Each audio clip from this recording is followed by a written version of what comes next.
Okay, అందరికి నమస్కారం. ఈ నెల 3వ తారీఖు రోజు హైదరాబాద్ టాస్క్ ఫోర్స్ డిపార్ట్మెంట్ నుంచి నాకు ఒక ఫోన్ రావడం జరిగింది. ఒక పీడిఎస్ రైస్కి సంబంధించి ఒక లారీ దారి మళ్లింపుగా అటువైపు వచ్చిందని ఇన్ఫర్మేషన్ తీసుకోవడం జరిగింది. ఈ నేపథ్యంలో మేము మా సిబ్బందిని అంతా కూడా అలర్ట్ చేయడం జరిగింది. Task force and civil supplies సంబంధించి DMC civil supplies, DCSO, DT enforcement అందరినీ కూడా అప్రమత్తం చేయడం జరిగింది.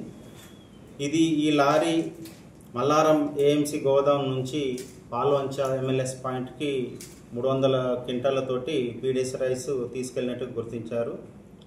అక్కడ తనిఖీలు చేస్తే అక్కడ ఎంఎల్ఎస్ పాయింట్లో ఎటువంటి రైస్ అక్కడ దింపకుండా ఓన్లీ ట్రక్ షీట్లు మాత్రమే అక్కడ ఎంఎల్ఎస్ పాయింట్లో ఇన్ఛార్జ్ ఇచ్చినట్టు కూడా గుర్తించడం జరిగింది. అక్కడ నుంచి ఈ లారీ ఎక్కడ పోయిందని మొత్తం ఆరా తీసిన తర్వాత కొన్ని రేషన్ షాప్లో అక్కడ రైస్ ఇవ్వకపోయినా కానీ రైస్ ఇచ్చినట్టుగా కూడా కొన్ని ఫేర్ ప్రైస్ షాపులు గుర్తించడం జరిగింది.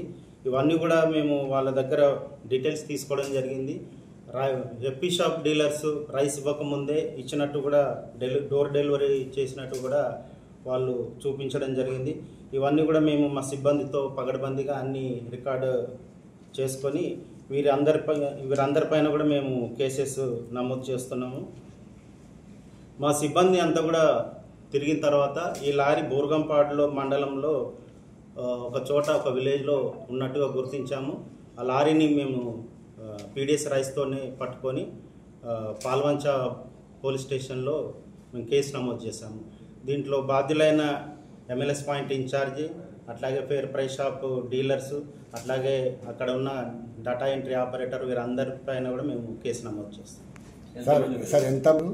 ఆ కేసు మొత్తం డీటెయిల్స్ అయిన తర్వాత వాళ్ళ మీద తప్పకుండా క్రిమినల్ కేసు తీసుకుంటాం. అంటే వాళ్ళని సస్పెండ్ చేయాలా, డిస్మిస్ చేయాలా, లేకపోతే ఏంటనేది పూర్తిగా మాకు ఇప్పటివరకైతే కేసు నమోదు చేస్తున్నాము.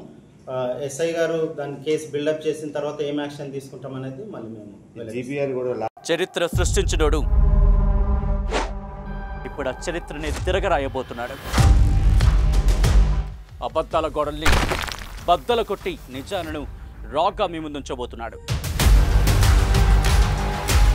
నిజమైన వార్తల కోసం వెంటనే డౌన్లోడ్ చేసుకోండి రా యాప్ని.